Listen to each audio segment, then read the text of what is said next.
All right, welcome back for another deep dive, everybody. Today, we're going to try and untangle the war power and the treaty power in the U.S. government.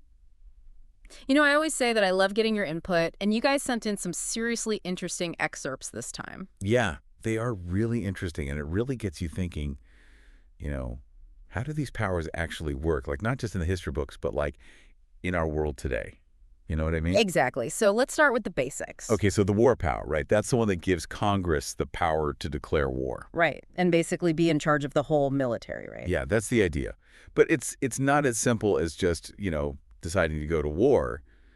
There's a lot more to it. So it's more than just like sending in the troops. Way more. It's like Congress also has the power to deal with like all the stuff that happens because of a war, even after the fighting's done. Oh, interesting. Yeah. Like think about the case of Woods v. Cloyd W. Miller Co.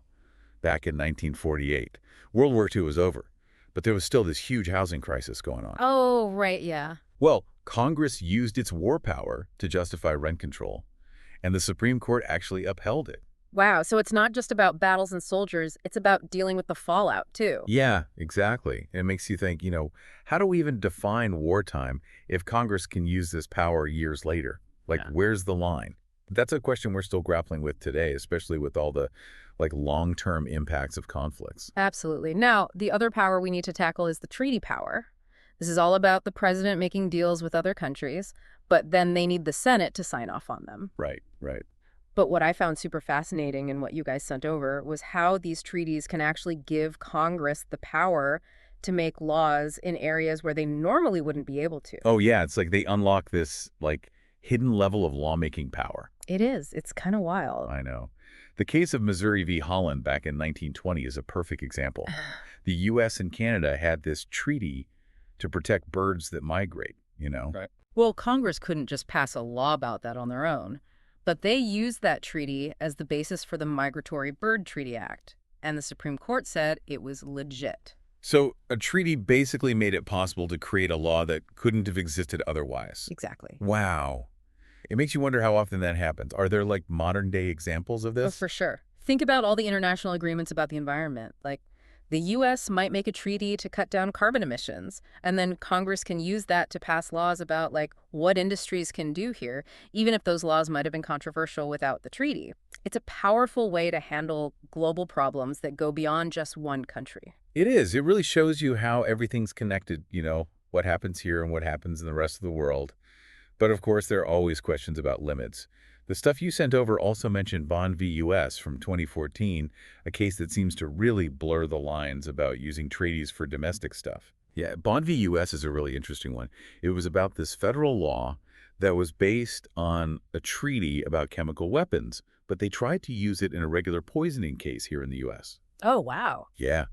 And that raised a lot of questions about how far these treaties can reach within the U.S. Like, can they be used for things that don't really seem related to international stuff? So it's like using a tool that was meant for international relations to deal with a local crime. That definitely opens up a whole debate about where the treaty power should end. It does. It does. It makes you think, how do we make sure that these powers, which are supposed to be about how we interact with other countries, don't overstep their boundaries when it comes to things happening here at home? Exactly.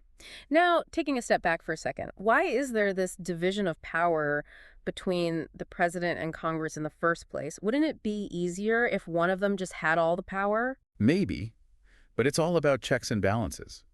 The president, as the commander-in-chief, has to be able to act fast when it comes to foreign policy and national security. Mm. But Congress is there to make sure that power isn't abused. Hmm. Like a football game, maybe? The president's the quarterback, calling the plays, reacting to everything that's happening out on the field, while Congress is the coaching staff, making sure those plays fit into the overall strategy. Perfect analogy. It's about finding that balance between being able to move quickly and making sure that those actions are actually in the best interest of the whole country and that they're not breaking any rules. Okay, now that makes a lot of sense. So it's this constant back and forth between these two branches. Yeah, you could say that. But to really get a grasp on how these powers work in real life, Yeah. let's look at some concrete examples, like stuff we could actually see happening. Okay, so with the war power, imagine what happens after a war ends. Congress might pass laws to help veterans get back to civilian life, like giving them health care or job training or help finding housing. Right. That's the war power in action. tackling the long-term effects of sending people to fight. I see. And with the treaty power, let's say the U.S. makes a deal with other countries to fight climate change. Congress could then use that treaty to make laws here about how much pollution is allowed, even if those laws might be controversial without that international agreement. Ah, that makes sense. Right. It just goes to show that these powers, which might seem kind of abstract when you just read about them, have real-world consequences that affect everyone. They do. They really do. And it's making me realize just how much these powers shape everything, both on a global level and right here in our own backyard. But it also makes me wonder, how can we, like, as everyday citizens, make sure these powers are used the right way, for good and not for bad? That's the million-dollar question, and it's one we'll keep digging into as we go deeper into this whole subject, so stay tuned. Yeah, it's funny, as we're talking, it's striking me that the war power and the treaty power, they aren't just like these totally separate things. Yeah, they kind of bump into each other and actually affect each other in some pretty big ways. Whoa, really? I gotta admit, I was kind of thinking of them as totally different things, each with their own little box. Yeah, I get it. But think about it like this, okay? Like a mutual defense treaty. Okay, like where one country agrees to protect another country if they get attacked. Exactly. Yeah. So, seems pretty straightforward, right? But that treaty, just by existing, could set the stage for Congress to use the war power later on. Wait, really? How? Well, if that country, the one that's protected by the treaty, actually gets attacked, then suddenly that treaty becomes like the reason for Congress to declare war, or at least to say, okay, let's use the military. Whoa, so a treaty that's signed when everything's peaceful could actually be the thing that kicks off a war later on. Yep. It's not just words on paper. It's like real world stuff. That's heavy. It is. And it goes both ways, too. Like how Congress uses or doesn't use the war power can totally mess with the president's ability to make treaties in the first place. I don't quite follow. Okay, so imagine Congress is all hesitant about, giving the okay to use the military.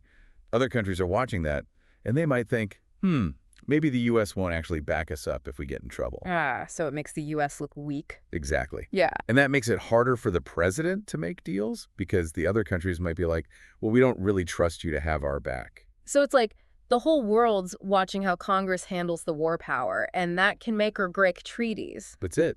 It's all about, like, credibility, showing the world that you mean what you say. Makes sense. So has this, like, back and forth between war and treaty powers been a thing throughout history? Oh, yeah, big time. Think about after World War II. The U.S. was like the top dog and started making agreements all over the place. Right, like the United Nations and NATO, right? Yeah, exactly. And those were huge GE because they're all about working together for security, which could totally mean going to war together, right? So you've got the president making these deals, but then Congress has got to be on board too, like approving the money and the troops and all that. Sounds like there could be some disagreements. Oh, you bet. And Vietnam, that's a prime example of how things can get messy. Congress never actually declared war, but the president, using his power as, the commander-in-chief, kept sending more and more troops. Yeah. And that caused a huge uproar. Like, people were arguing, wait, is the president going rogue? Is Congress being cut out of the loop? It's like that tension between the president and Congress about war never really goes away. Nope. It's always there, simmering under the surface. And Vietnam, that was like a boiling point. It actually led to Congress passing the War Powers Resolution in 1973. Oh, yeah, the War Powers Resolution. That was all about, like, putting limits on how the president can send troops places without Congress saying, okay, right. Exactly. The idea was, before you send troops anywhere, you got to talk to Congress. And if you want to keep them there for a long time, you got to get Congress to actually approve it. It was a way to be like, hey, Mr. President, you can't just decide to go to war all by yourself. Wow, sounds like a pretty big power move by Congress. It was. But here's the thing. Even the War Powers Resolution, it's been super controversial. People argue about what it really means, how much it actually limits the president, and whether it's even working the way it was supposed to. Right, and especially now with things like drone strikes and cyber warfare, like, it's hard to even know what war means anymore, right? Yeah, a computer virus can shut down a whole country without a single soldier crossing a border. Makes you wonder if these powers we're talking about, like, are they even the right tools for the job anymore? They feel kind of old-fashioned in a way, like trying to use a hammer to fix a computer. Right. It's not just about the war power either. The treaty power is also facing some serious challenges in our crazy globalized world. How so? Well, back in the day, treaties were usually just between two countries, pretty simple. But now it's like a giant free-for-all with tons of countries involved, each with their own agenda. Getting everyone to agree on something, it's like herding cats. It takes forever. So it's not just two guys in powdered wigs signing a piece of paper anymore. Uh-huh, not quite. And then there's the whole problem of, like, actually making countries do what they promised in a treaty, Hmm. especially when you've got these groups like terrorists or even giant corporations who aren't really countries but have a ton of power and don't really care about treaties. So it's like the old ways of doing things, they just don't really work anymore. That's a big part of it. And that's exactly why it's so important for people, like regular citizens, to understand these powers, to ask tough questions and make sure our leaders are using these powers the right way. So it's not just about history class anymore, it's about our future. That's it. Exactly. And how we use these powers now, that's what's going to shape the world we live in. It's kind of a lot to think about, actually. It is. But hey, we've been talking about all this big global stuff, right? Yeah. But I'm also curious about, like, how the war and treaty powers affect us in our everyday lives. Yeah, we touched on that a little, like with veterans benefits and environmental stuff. What else is there? Oh, so much. Think about trade deals, for example. Those are basically treaties, and they had a huge impact on our economy. Oh, you mean like the price of the coffee I buy in the morning could be because of some treaty? Totally. Trade agreements can change everything, like how much stuff costs, how many jobs there are, what we buy, what companies make, even what the government can and can't do. It's a big deal. Wow. And what about the war power? That can't just be about sending people to fight, right? It's got to affect us here at home, too. You got it.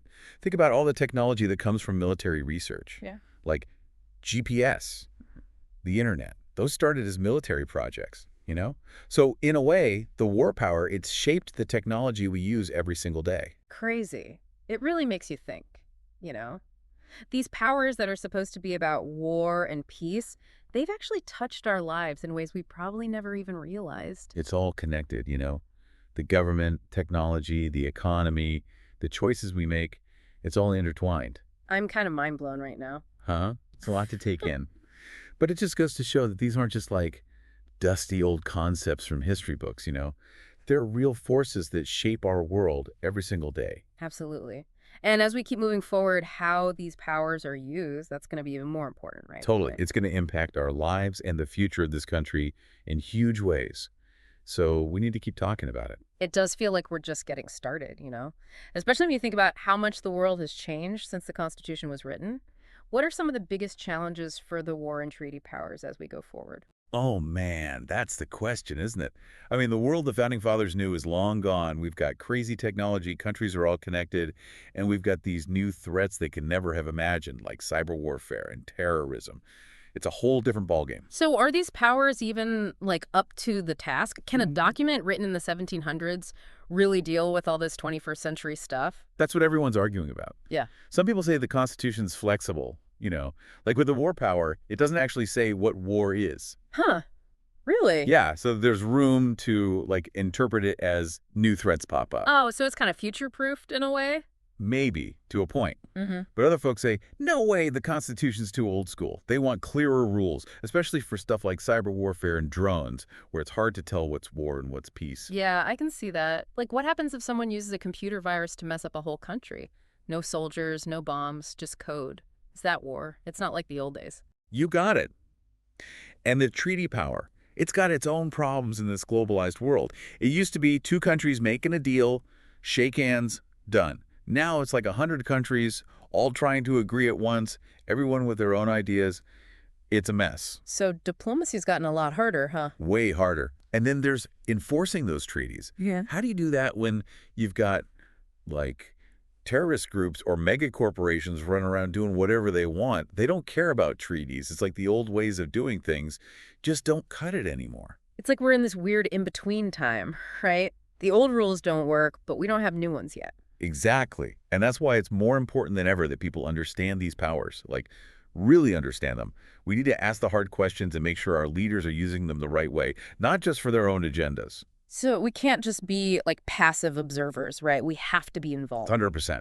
We got to stay informed, talk about this stuff, and hold our leaders accountable. These powers are too important to leave it all up to them.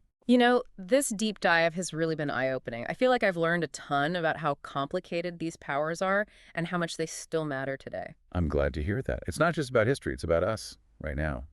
These powers affect our lives, our country, our future. So, what's the big takeaway for everyone listening? What should they keep in mind when they hear about wars, treaties, the president doing stuff? Here's the thing. The war and treaty powers, they're not static. They're always changing, evolving as the world changes.